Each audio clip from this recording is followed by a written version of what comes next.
How would you like to create a little more magic in your life? That sounds like fun, right? A little more magic. You have the power. Let's find out how and what you can do with it this morning. Okay?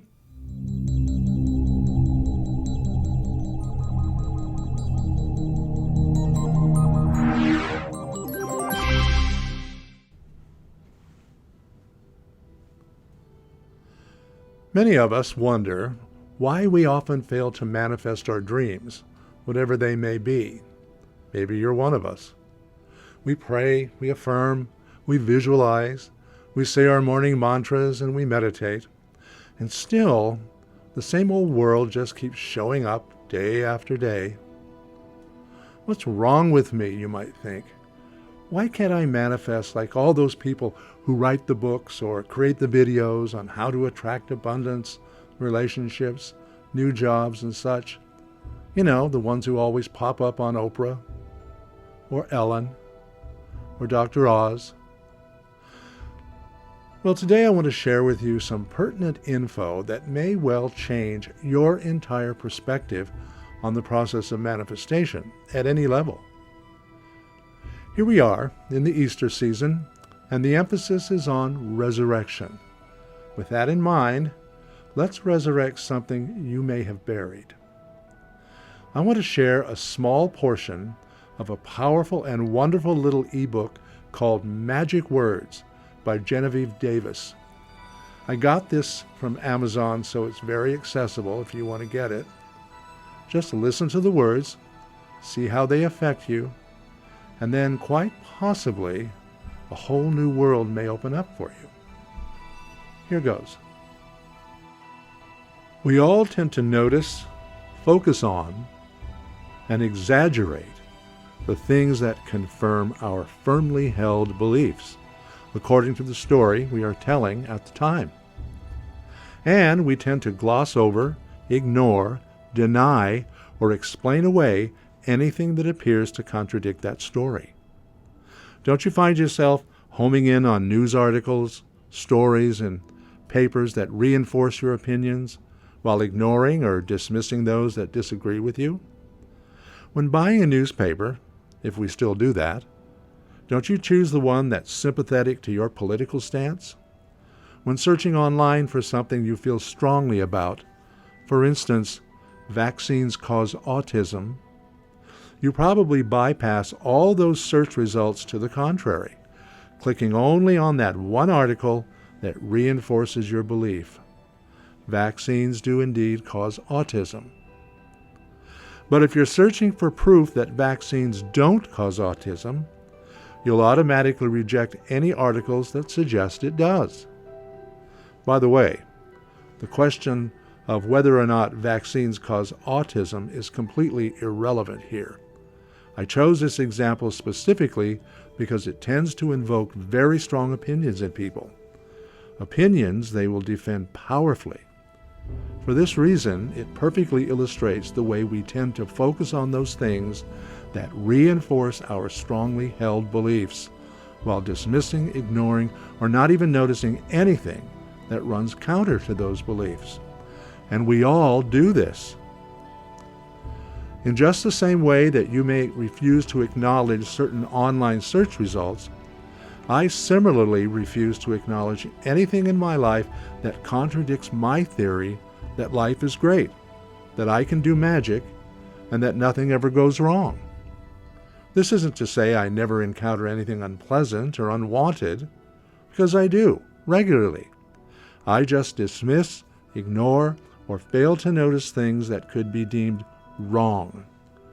By telling the story I would like to be true, looking for evidence it is true, and discounting anything that contradicts it, I experience an incredibly happy and positive existence, and live a truly exceptional life. Perhaps you consider me unrealistic, delusional, or living in la-la land. Reject this technique as delusional, and you will have that experience. That will be your truth. But your judgment won't touch what's true for me. An experience of magic, love, joy, positivity, and an exceptional life.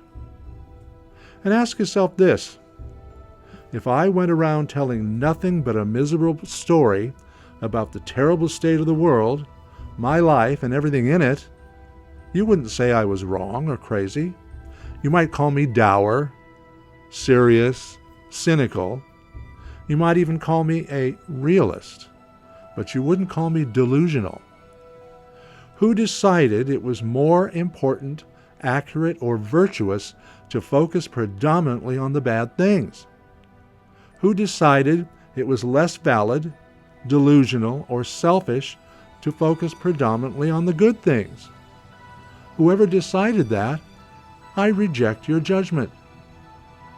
A billion events, a billion sights, a billion situations, a billion perceptions pass through our consciousness every day. At any one moment, we could focus on one of a billion things, but we can't see them all. We can't take everything in. There's just too much. We all have to pick and choose what to believe, what to focus on, and what story we tell. All I am saying is, you could start to pick and choose what you pick and choose. So there you have it. Turns out, if you simply change the way you mentally and emotionally respond to the world around you, turn off all the negative approaches to things, and begin to re-script your experiences in the way you want them to be, chances are very good they will turn out just as you want them to. I'm offering no guarantees because you must decide how far you want to take this. How much of your daily habit of seeing all the negativity as reality remains or dissolves. It's always up to you. You have the power. Now you know it. As old St. Augustine said, decide to love and do as you will. Everything is open to you. Believe it. And so it is.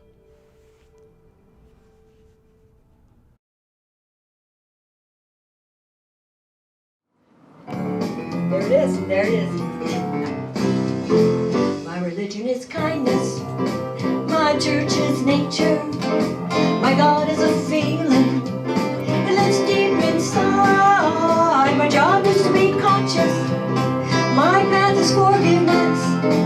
My religion is kindness, and I practice it every day. Well, everyone has a story. Everyone has pain. When we strip away those masks, we find we're really all the same. It's those little things we say and do that can mean so much. It's a smile of connection, a simple love and touch. My religion is kindness. My church is nature. My God is a feeling. It lives deep inside. My job is to be conscious. My path is forgiveness. My religion is kindness, and I practice it every day. Today I'm gonna ask myself, what more can I do to be a radiant child of God? Let my love shine through. Gotta let my heart be my guide to be the best of me. Gonna share my joy, share my love, give it endlessly. My religion is kindness. My church is nature. My God is a feeling. Well, it lives deep inside. My job is to be conscious. My path is forgiveness. My religion is kindness, and I practice it every day. Jack and Jill went up that hill to fetch a pail of water. Well, Jack fell down and broke his crown, and Jill came running after. She said, Jack, tell me, what can I do to help ease your mind? He said, hold my hand and just be fine. I know I'll be fine. My religion is kindness. My church is nature.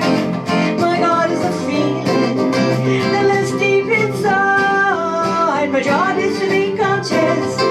My path is forgiveness. My religion is kindness, and I practice it every day. My religion is kindness, and I practice it every day.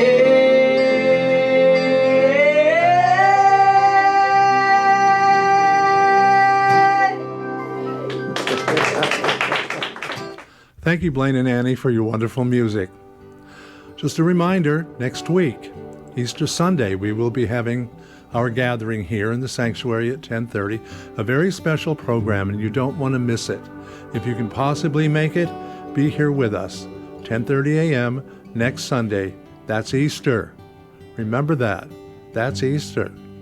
You've got to be here. The light of God surrounds us. The love of God enfolds us. The power of God protects us, and the presence of God watches over us. Wherever we are, God is, and all is well. Namaste.